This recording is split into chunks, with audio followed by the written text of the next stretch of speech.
Hello everyone, and welcome to the audio lecture on Japanese art and culture after the year 1333. What we're looking at here is a woodcut by the artist Yasunori Ikunaga, who's a contemporary Japanese artist. And what I find quite beautiful about this particular print is the way that the artist has brought in historic traditional elements and also has a contemporary feel to this beautiful print. To begin our lecture, we're going to look at another woodblock print. This one is from the Edo period in 1769. Now, Edo is now Tokyo, and at the time that this was made, it was the largest city in the world, with over 1 million people.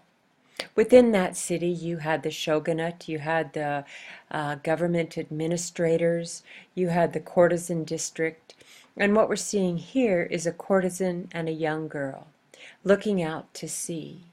Now it's a kind of a, just a sweet little picture, but there's some deeper symbolism also.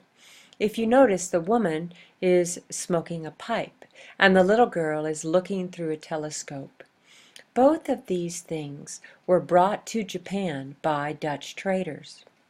And yet, at the time that this was made, trade and access to Japan was very highly restricted. In the 1630s, the Tokugawa shogunate banned Japanese citizens from traveling abroad. They also restricted foreign access to Japan. The only international port that remained open was at Nagasaki, and this port was only open to Chinese, Korean, and Dutch vessels. Once they arrived on Japan, foreigners had very limited access to travel in the country also. So Japan became very isolated until it was opened up in the mid-1800s, when Commodore Matthew Perry forced Japan to open more of its ports. And as we see throughout the world, that which is forbidden and discouraged becomes highly coveted, and symbols of sophistication. So here we see two of these symbols of Western influence that were included in this work of art at a time when Western influence was strongly discouraged in Japan. What's really kind of interesting as we look at the art and culture is that Japan's own unique aesthetic continued to evolve, and some very beautiful art came out as a result. By the year 1333, there was really a strong aesthetic tradition already in place, and we looked at that in the chapter on early Japanese art and culture. Their aesthetic tradition included a love of natural materials, of representing the natural world in the art, and a cultivation of a fine craft sense. They used a lot of asymmetry in their work. There is a Japanese look that is really unique to the islands. In 1333, it was a time of upheaval in Japan. 50 years prior to this, the emperor and the tradition of the emperor had come to an end, forced to close by the samurai. And the samurai were these warriors, and they set up what was called a shogunate, ruled by the shogun. In the year 1333, the emperor Ho-Daigo attempted to retake power, but he was unsuccessful, and he was forced into hiding. So he went into the mountains south of Kyoto and set up what he called the Southern Court. Now, meantime, the prevailing samurai clan had other ideas. They placed their own emperor on a throne in the north, and they eventually conquered this upstart emperor in 1392. Basically, in 1392, Japan again became unified, and this is known as the Muromachi period. What's interesting about this time, well, there's many things, but one thing that's interesting to note is that this is when Zen Buddhism spread throughout Japan. We've talked earlier about the Pure Land Buddhism, which promises an afterlife, a heaven, that the heavenly delights, so to speak. When we look at Zen, Zen simply means meditation. And the simple kind of ascetic sense of Zen really appealed to the samurai warriors. Zen speaks of really living a disciplined life, and more than talking a lot about heaven on the other side, the practice of Zen works through meditation to maybe create heaven on earth by living in the present. One art form that came out as a natural result of the spread of Zen Buddhism throughout Japan was Zen brush painting. And here we see a prime example. Prior to the spread of this style of painting, the brightly decorated scrolls, the narrative scrolls that told a story as you unrolled them and rolled them up, those were most popular in Japan, and those were still being made. But this kind of simplified, poignant, reflective landscape really took the country by storm. And this was created by the student of one of the best-known early landscape painters, who is named Shubun. Now, Shubun, there is nothing left that he created except for what has been written about him. But his student, Bunsai, painted this painting here. And what we see is typical of this style, in that it's rather simple by design. In the foreground, we have the monk's hut, we have the tree, and then we have this open space in the middle that suggests a body of water. And then on the distant shore, less defined, we have the mountain. So the empty spaces in the Zen paintings are really an important aspect. One thing that's different about this style of Zen brush painting, different than what we saw earlier, is that the earlier Zen paintings tended to depict patriarchs of Zen, those people who wanted to record and remember. And this is really following more in the Korean tradition. And that Korean tradition actually followed in the Chinese Ming tradition. So here we have a Japanese landscape based on Korean influences that were based on Chinese influences. I think that's sort of how art works. There's that saying that no art is original, and yet each artist puts their own unique spin on whatever they choose to interpret. So here's one more painting in the tradition of the Zen brush painting, and this is by Seishu. Seishu was also a student of Shubun, and he lived and worked with him for 20 years. Now they were both in the tradition that they were monks, but they focused on art. In fact, at this time, there was a big demand for Zen brush paintings, and the demand came from the samurai warrior class who wanted to collect these works. So most of the monasteries had their own studios, and monks that worked in the studios were able to just focus on making art and leave the rest of the monkly duties, the monk's duties, to someone else. So this guy, Seishu, he studied under Shubun for 20 years in Kyoto. And then he was able to go to Western Japan and become the head of a small monastery. And in this way, he was able to get away from all of the intrigue and, all of the trappings in the larger temple. The patron of the temple that he moved to was a warrior who went to China quite often, and he allowed Seishu to go to China with him in the 1400s. And when he returned, his style of painting had dramatically changed, as we see here.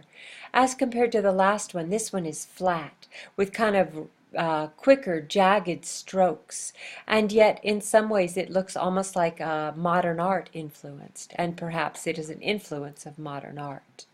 If you consider the teachings of Zen and the immediacy of the brush on paper, this is a really strong reflection of that as actualized in art. So now let's look at the tradition of the Zen garden. What is known as the Zen dry garden is a very established aspect of the Zen aesthetic, and as we can say, as the Japanese aesthetic. This particular one goes back to the year 1480 and has been maintained since that time. Now the monks in the Zen tradition lived rather austere lives. In addition to meditation, they did manual labor. And this was just to keep up with their temples, but also to ease the mind, to clear the mind, to get into the simpleness of the task and the focus on the matter at hand, so to speak. So they constructed these dry gardens not as something to stroll through, but really to be objects of contemplation. And as this art form evolved, they got more and more abstract and barren. One thing to remember as we look at this is that everything is very carefully arranged, even though it looks like maybe there's not much there. If you can see, the small pebbles are raked in a very precise manner, and the act of raking is done in a very precise manner. Now this is designed to teach the monk, or to allow the monk to practice complete attention on the task at hand. If you notice the trees around the background, around the outside of the wall of the garden, maybe they look sort of wild and haphazard. They're not. They're all a part of this design. And the rocks themselves are very interesting. In fact, they were so prized, these rocks of odd shapes, that sometimes they were stolen in times of war. And upon the rocks, moss is cultivated in just a certain way. So as we see here, what looks like nothing is actually quite a lot. And yet, as an object of contemplation, maybe what we don't see is what is more important than what fills the space. So after the rise of the samurai, they maintained control of Japan for a couple of hundred years. But there was a flaw, an innate flaw in the samurai system. And that was because the samurai were feudal. In other words, there was all these little fiefdoms around Japan, and the warriors were loyal to the one who was in charge of their particular part of the world. So as a result, there was a constant warfare. As the samurai fought amongst themselves, and Japan was not unified, and so it was not strong. It became obvious by around the mid-15th century that something had to shift. And there was a period of 3 powerful warriors that followed one upon the other and eventually succeeded in unifying Japan. The last of the warriors was Nobunaga. And when he took control, that was in the year 1573. And he only maintained power until the year 1615. So it was really a very short period of time, and yet in the Momoyama period there was a wealth of incredible art that was created. And this period encompassed from the gold finery to very simple raku teacups for the tea ceremony. Now, one of the things that Nobunaga did was he encouraged contact with the West, and he liked to import and collect items from the West. Most of all, what he liked from the West was firearms, which changed Japan radically. What we're looking at here is a castle from the period called the Himeji Castle. So they had to change the fortifications as firearms became more widely used. And this was built to defend against firearms to the extent that one can. Now the visitor had to go up through a maze in order to enter the inner sanctum of this castle, and therein lay its protection. Another aspect of the Japanese aesthetic involves the Shoin style of architecture. And within this style, there's elements that are kind of always there and yet always different. Let's look at a few of these. There's almost always a veranda, and there's tatami mats, which demand that the person who visits take off their shoes and pad lightly. These mats are made in specific sizes, and they help to determine a size of a room, like maybe an 8-mat room would be a specific size. So we also have such things as the tokonama, which is the screen, and several other elements that are part of this particular style of Japanese architecture. Now we see this style in the Zen monasteries, we see it in the castles like we just saw, and we also see it in everyday homes and in places where they hold the Japanese tea ceremony, which really came into being during this period. Here's an example of a Japanese interior that's very finely painted. The Fusuma wall screens. This is from the Kano school, Kano Aitoku.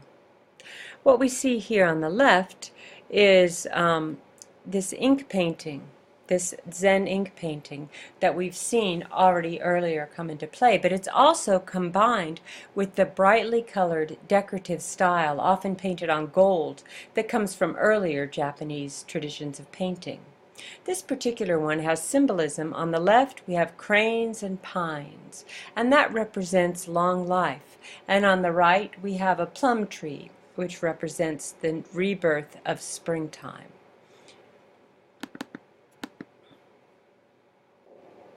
The Japanese sense of art and design has many facets.